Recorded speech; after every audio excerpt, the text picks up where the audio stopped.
Hello students, ये है हमारा साइंस का चैप्टर 5 क्लास 9th जीवन की मौलिक इकाई। आधा चैप्टर मैंने पार्ट 1 में कवर कर लिया है। आप उसको डिस्क्रिप्शन में जाकर देख सकते हैं, लिंक मिल जाएगा आपको, या फिर मेरे चैनल पर जाकर भी देख सकते हैं। तो सबसे पहले आज हमारा शुरू होता है माइटोकॉन्ड्रिया से। माइटोकॉन्ड्रिया एक इम्पॉर्टेंट टॉपिक है। ये परीक्षा में अक्सर पूछा जाता है कि माइटोकॉन्ड्रिया क्या है और इसके क्या कार्य होते हैं। चित्र सहित वर्णन इसका पूछा जाता है।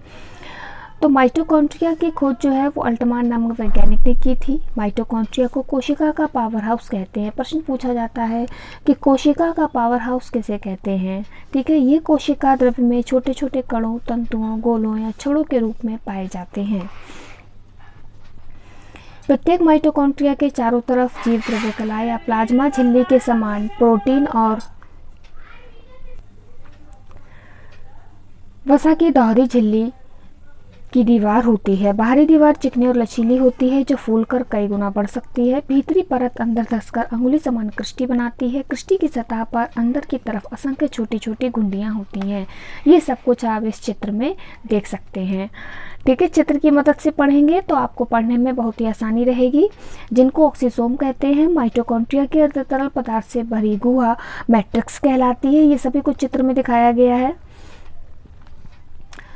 माइटोकॉन्ड्रिया में अनेक एंजाइम भरे होते हैं जिनका संबंध श्वसन क्रिया से होता है, इसलिए इस प्रकार से माइटोकॉन्ड्रिया श्वसन क्रिया का केंद्र है। एक प्रश्न ये भी बनता है कि श्वसन क्रिया का केंद्र कोशिका के किस भाग को कहते हैं। तो आप बताएंगे माइटोकॉन्ड्रिया। ठीक है, और ये माइटोकॉन्ड्रिया की संरचना है बाहरी, और ये इसकी अति सूक्ष्म संरचना है। जितने भी ऊपर टॉपिक में वर्ड्स दिए गए थे कि कृष्टि क्या होता है, कृष्टि के बारे में और झिल्ली के बारे में, बाहरी कक्ष, मैट्रिक्स, ये सब आप चित्र में देखेंगे और देख करके जब ये थ्योरी पढ़ेंगे तो आपको अच्छे से समझ में भी आएगा और याद भी होगा। इसके बाद माइटोकॉन्ड्रिया के कार्य भी परीक्षा में पूछे जाते हैं। माइटोकॉन्ड्रिया के भीतर खाद्य पदार्थों को ऑक्सीकरण होता है जिससे ऊर्जा मुक्त होती है। ये ऊर्जा एटीपी नामक ऊर्जा मुक्त यौगिक में बंधित कर ली जाती है, इसलिए माइटोकॉन्ड्रिया को कोशिका का पावर हाउस कहते हैं और एटीपी को ऊर्जा का सिक्का कहते हैं। मैंने हाईलाइट किया है, इंपॉर्टेंट है। आवश्यकता होने पर एटीपी को ऊर्जा स्रोत के रूप में उपयोग करती है। ठीक है, इसके बाद आता है लवक। कोशिका द्रव्य में पाए जाने वाले कोशिकांगों के विषय में पढ़ रहे हैं हम, और इसके अंदर और पाए जाते हैं लवक। जीवाणु, कवक और नीले हरे शैवालों के अलावा सभी पादप कोशिकाओं के कोशिकांग द्रव्य में लवक पाए जाते हैं।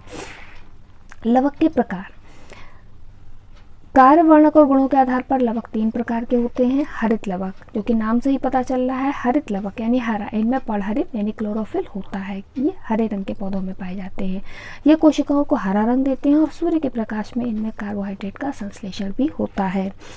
दूसरा आता है वर्णी लवक। ये पीले, लाल और नारंगी रंग के लवक होते हैं। ये फूलों और फलों को आकर्षक रंग देते हैं।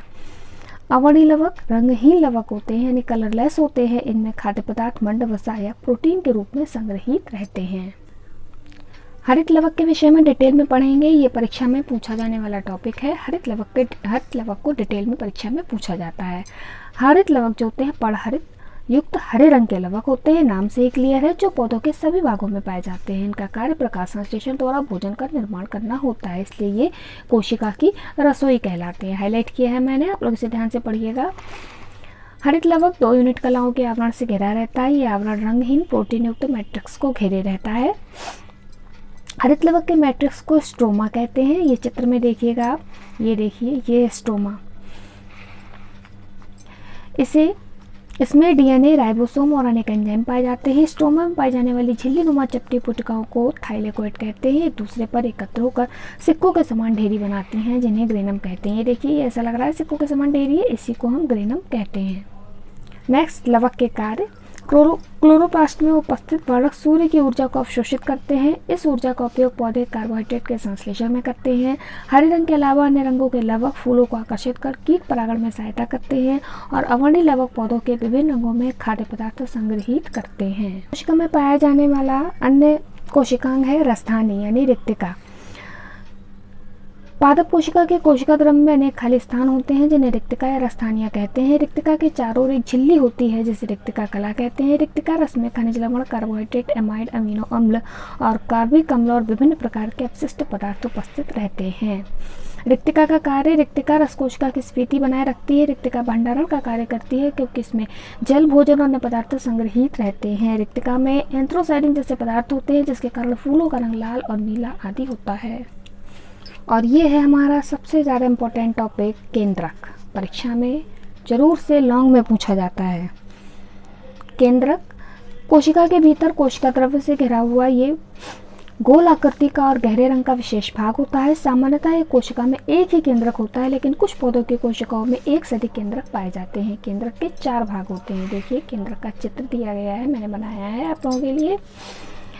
केंद्रक कला, ये दोहरी झिल्ली होती है जो केंद्रक के, ये देखिए केंद्रक कला यानी केंद्रक आवरण, ये एक दोहरी झिल्ली होती है, डबल है। केंद्रक को चारों ओर से घेरे रहती है, इसे केंद्रक कला कहते हैं। केंद्रक आवरण में जगह जगह पर सूक्ष्म छिद्र होते हैं जिनके द्वारा केंद्रक के भीतरी पदार्थों का कोशिका द्रव्य के विभिन्न पदार्थों से आदान प्रदान होता रहता है। नेक्स्ट, केंद्रक द्रव्य। ये जो इसके अंदर ये द्रव भरा हुआ देख रहे हैं डॉटेड, ये है केंद्रक द्रव्य। केंद्रक के अंदर एक पारदर्शी तरल पदार्थ भरा रहता है जिसे केंद्रक द्रव्य कहते हैं। उचित रंजकों से रंगने पर केंद्रक द्रव्य में धागेनुमा पदार्थ जाल के रूप में बिखरा दिखाई देता है जिसे क्रोमोटिन कहते हैं। ये जो दिख रहा है आपको, क्रोमोटिन। नेक्स्ट, केंद्रिका। केंद्रक में 1 से 3 स्पष्ट गोलाकार रचनाएं होती हैं जिन्हें केंद्रिका कहते हैं। इनका कार्य राइबोसोम बनाने हेतु आरएनए का संश्लेषण करना है जो कि प्रोटीन के साथ संयुक्त होकर राइबोसोम बनाती है। इसी कारण केंद्रिका को राइबोसोम के उत्पादन की मशीन भी कहते हैं। ये देखिए, ये इंपॉर्टेंट है। क्रोमोटिन पदार्थ, केंद्रक द्रव्य में सूक्ष्म तंतुओं का जाल फैला होता है जिनको गुणसूत्र या क्रोमोसोम कहते हैं। ये डीएनए यानी डीऑक्सीराइबोज न्यूक्लिक एसिड के बने होते हैं। इनमें मोती के समान फूली संरचनाएं होती हैं जिनको जीन्स कहते हैं। जीन्स अनुवांशिक लक्षणों की वाहक होती हैं यानी कि गुणों को एक व्यक्ति से दूसरे व्यक्ति तक पीढ़ी दर पीढ़ी पहुँचाते हैं, अनुवांशिक गुणों को जो माता पिता से बच्चों को प्राप्त होते हैं। ये जो आरएनए और डीएनए की फुल फॉर्म है वेरी शॉर्ट में पूछी जाती है। आरएनए राइबोन्यूक्लिक अम्ल, डीएनए डीऑक्सीराइबोज न्यूक्लिक अम्ल। तो यहाँ से चैप्टर 5 हमारा समाप्त होता है और एक नज़र हम ये पादप कोशिका पर डाल लेते हैं जिन कोशिकाओं के विषय में, और जो कुछ हमने पढ़ा था वो सब इस चित्र में है। और ये चित्र बहुत इंपॉर्टेंट है, परीक्षा में केवल चित्र बनाने के लिए भी पूछा जाता है। ये है हमारा पादप कोशिका का चित्र। ये देखिए, ये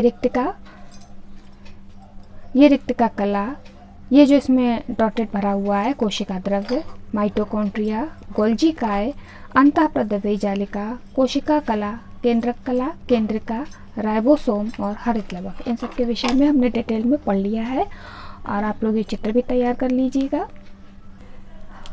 और भी चैप्टर्स के नोट्स यदि आप चाहते हैं तो मुझे कमेंट करें, और यदि मेरे नोट्स में किसी प्रकार के संशोधन की आवश्यकता है तो उसे भी कमेंट करके बताएं। मैं संशोधन करने की पूरी कोशिश करूंगी। Thanks for watching. Thank you so much.